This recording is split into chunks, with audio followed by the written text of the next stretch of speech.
G'day subscribers, welcome into the garage where we're going to talk cans and tins. You're with Jules Knight on the 100th episode of Jive Talking Garage.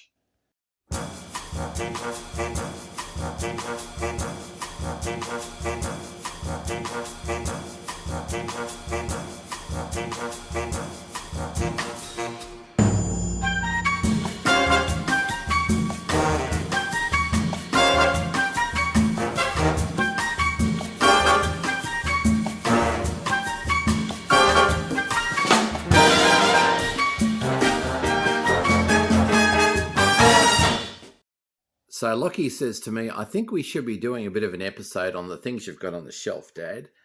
So I wanted to talk about the top shelf because we've got a few little Holden bits and pieces there, starting with some, Delco Remy, the brake fluid and some mobile grease and Rain-X and some Shell stuff and a little bit of Jewel-On, going through some Singer oil and some Holtz, KLG plugs, a little bit of Ford Motor Company equipment, but there's also some Lucas bottles there for battery fluid, and also another little bit of mobile grease. I like to sort of pick these things up when we can. Some Nanette body mops, more grease, more linseed oil, and of course the good old Valvoline stuff. But we're like any shop. We just sort of, stock up with brake fluid and oil and all the cleaning things. I bag whatever I can into appropriate Ziplocs, just ride on them. So it's a case of just getting things organised. We've got the Safari blinds. We're stocked down there for thinners. I've got some overriders I've got to get to Russell. Some Holden stone guards for a ute and a panel van, but also a little bit of Ford Motor Company stuff. And just as we go a little bit further forward, I keep a little bit of a stock of 6 and 12 volt horns, and we've got some other stuff there as well. Some of the stuff for the Mustang and some of the other things that we need for the other cars. But all in all, you got to keep a bit of a stock. I've got an oil filter element for each of the three kinds, the AC, the Fram, and the Ryco. We've got tucked in behind there. So a little bit of everything. But anyway, let's have a little bit of a look, shall we? Well, g'day subscribers. I've got to really give credit for this episode to Lachlan, our apprentice, my second son. He's also administrator of Jive Talking Garage. He was saying to me, look, Dad, for your 100th episode, what we should be doing is, all the cans and display stuff that you've got. Well, we just should be showing subscribers that, because everyone likes to decorate their man cave or their garage or what they're doing. And, sure, I do have some bits and pieces, but I've got to say there are people who've got so much more than I do. It's sort of, I don't know why I bother, to be quite truthful sometimes. However, what I'd like to start off doing is just showing folks some Holden things that you can put in your garage to get started. Now, I came across this lovely little item. It's called a Nanette, and it's basically a dust mop, and it's pretty well beautifully made. I'm actually going to display it in my FJ, but when you open it, looks it's a great item to sit on your shelf, but it's to literally wipe all the dust off your paintwork. It's got a wooden handle on it that's painted in turquoise, and I've got to tell you, it's just a really lovely item.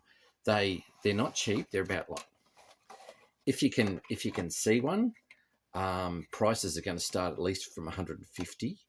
But that just gives you a bit of an idea of what they're going for. But that's if you can get one. So I've seen probably about 3.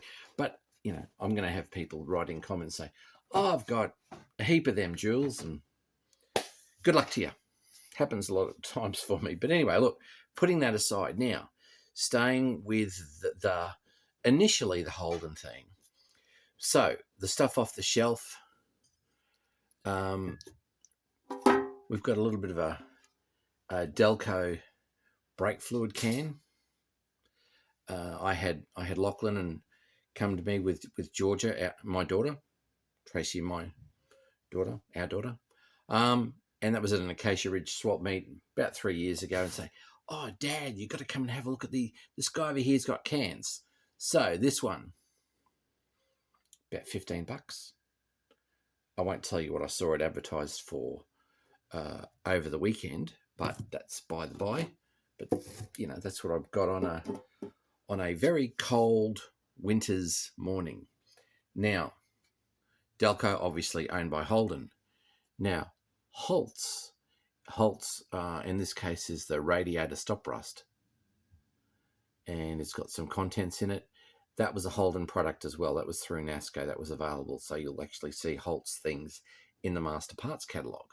I think I paid, if that was 15, I think that was 10. And at the same place, believe it or not, yep, still liquid. The auto polish. So literally, how good is that? I mean, that's just brilliant, absolutely brilliant. So keeping Holden theme going. Now, cars are painted in Dulon and then Dulux. So I've got this nice little piece. That was $5 to $10, maybe, probably $5. Give you an idea. And also, I really like keeping things in the Holden theme. So Lucas is also, a Holden item, and I'll run that through the dishwasher before I put it on show. But I've got a couple of these ones. The other one does not have as good a Lucas labeling on it as what this one does. And I also got to say, one of our members in London, Andy Fayers, I think he's got bigger bottles than this one. So can't quite see with the light what it just says made in England. So I'm not quite sure of how many fluid ounces it takes. However, it really doesn't matter. All you're using it for is to fill up your battery with distilled water. So that's the start of that. Now, car polish of the day. How good is the packaging? I mean, I've got to say, 50s and 60s and whatever, these guys really knew how to make something look quite vibrant and, have a really good image that was attractive to the eye and actually, got you in. Just beautiful. What does this one say? Directions. KSL is a new type of wax polish that is very easily applied and easily polished. With a piece of clean cheesecloth, apply sparingly but evenly to the surface. 2 square feet at a time and polish immediately. Use at least 2 cloths, one for applying and one for polishing. Imparts a lasting brilliance to all finishes. KSL Automotive Products. So it's a little bit like Karate Kid, wax on, wax off. So that's pretty cool. I've got SAE 30 oil in this mobile gas container.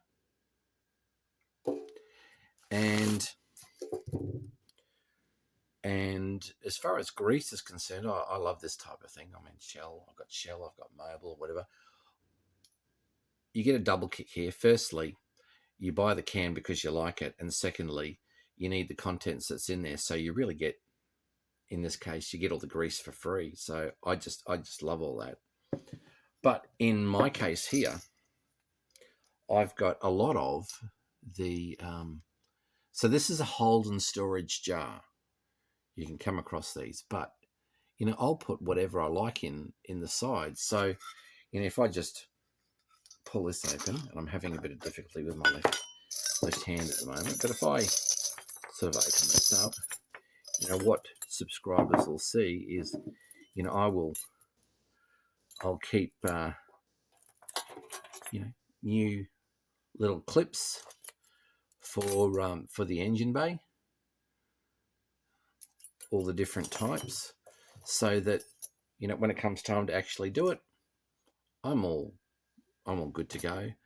I bought a whole heap of these off Mr. Rogers a while ago, and so I thought, oh, I've really got to stick them somewhere. So I literally keep them in my little Holden jar. So, that works a treat. So, also on the shelf, Bosch generator pulley. Now, you can't tell me that they're not gloss black, because that's a 60-year-old new old stock item, and all I've got to do is give it a bit of a shine, and the paintwork, the gloss comes straight up, and you can't tell me they're not black. So I actually just had inquiry from Jason before. Just want to make sure, Jules, that the pulley's supposed to be black on a Bosch generator. Yes, mate, it is. And there you go. So that gives you a bit of info with the generator pulley. Now, some of the other things sitting on the shelf, some of these little NASCO bits that I've got, I just grabbed them, moved them over. Now, these are the weather shields, the metal weather shields of the day. That, see how they got a hole there? And there'll be a little hole right there too.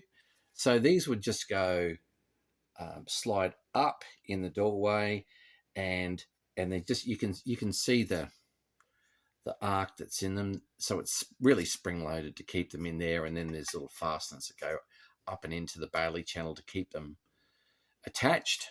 But you can see, there's not a real lot of metal to them, but it's just to keep the rain coming in. If you want to crack your window as you're driving along, for the passenger seat, or the passenger side and the driver's side as well.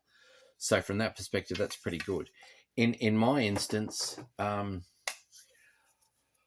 going to run those on the passenger side, and at the moment I have a red and clear weather shield for the driver's side, because that's all you can get at the moment. Stone Guards have gone out of business, and they were the only place that actually had them. Stone Guards is the name of the company, not necessarily what it was. I think it actually had a bit of a tie-up with WG Plastics. I used to do a lot with WG Plastics with my ute, and getting stuff for my friends' cars and things like that.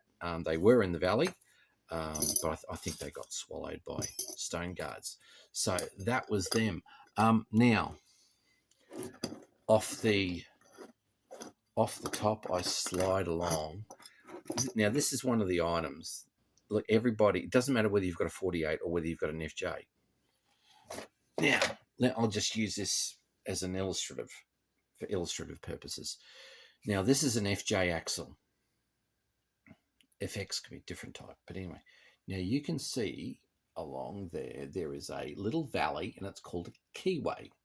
So when this is all finally assembled, this keyway, it'll have a drum slid over the top of it, and you're matching this half of the square valley here with a similar size on the drum, and then a rectangular piece of steel this length gets slotted into here, and then a washer, a nut, and a split pin go through here, such that it holds it in place.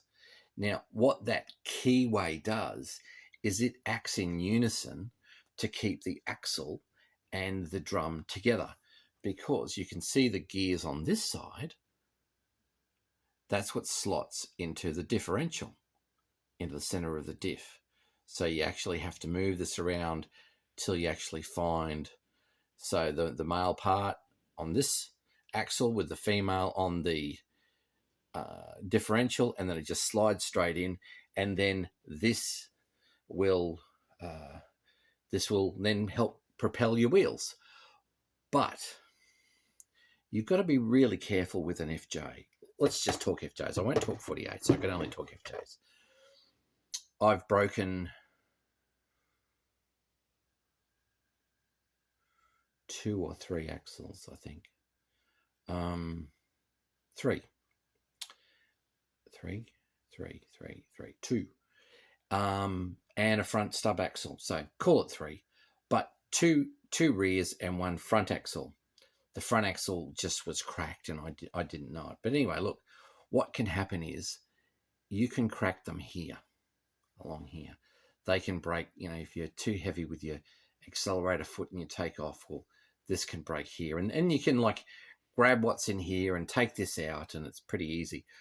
But if you break it on this side, because that's your housing side here where your brakes are, because that actually goes in behind your backing plate, it's really, really hard to get off. So just don't break it, really.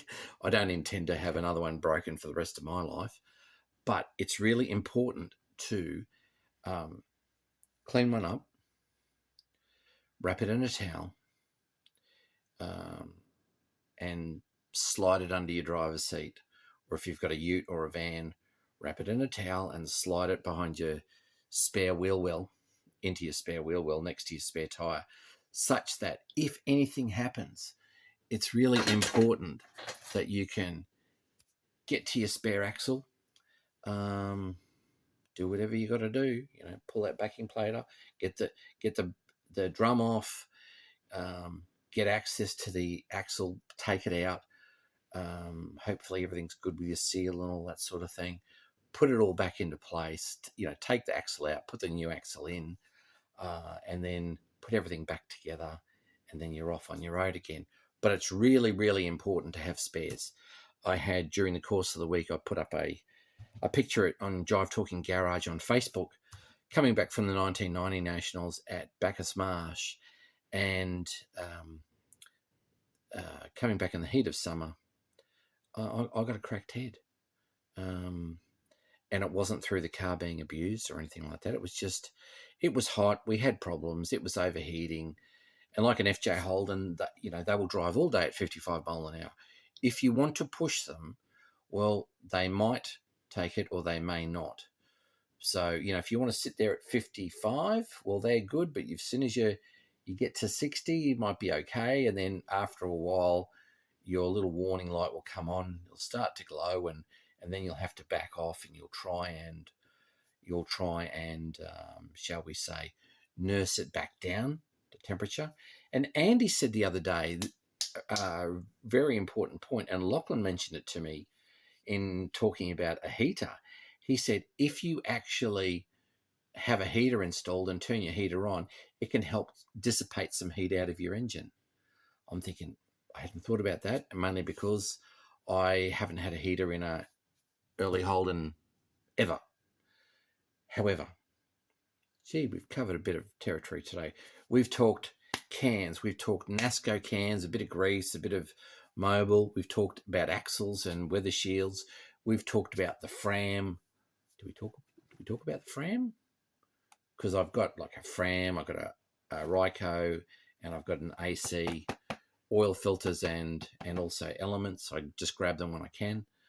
See them and I grab them. And we also talked about the Nanette mop. But I hope I haven't bored you guys for the 100th episode in talking about cans and going for the the pretty things from Holtz and polish of the day and Lucas things and Dulux and Dulon and the Holden jars. I mean, how good's that? I mean, really, there is so much at our disposal to help us deck out a really good man cave. If you've got a Holden and you can't deck out a really good man cave, something's wrong. Like, I know I've got a whole heap of books and documentation and whatever else, and sun visors and goodness knows whatever else. But we're going to have a cleanup. We're going to get organised. I've already been told. So Lockie will give me a hand on that. While I'm just waiting for our welder mate Dan to get his back right. He can't touch my FJ because it's in for surgery until he's 100% with his back, and I certainly respect that and just want to be able to get into it and get it done. But we've looked at a whole heap of things tonight. So we're just finishing off Anzac Day of 2022. We're finishing our 100th episode, so I hope I haven't bored you guys to tears. I know that we've got a bit of a set format now, which is working fine for us compared to what we had when we first started years ago, and it's going pretty well. But don't forget to share, like, and subscribe. But more importantly, folks, enjoy your Holden.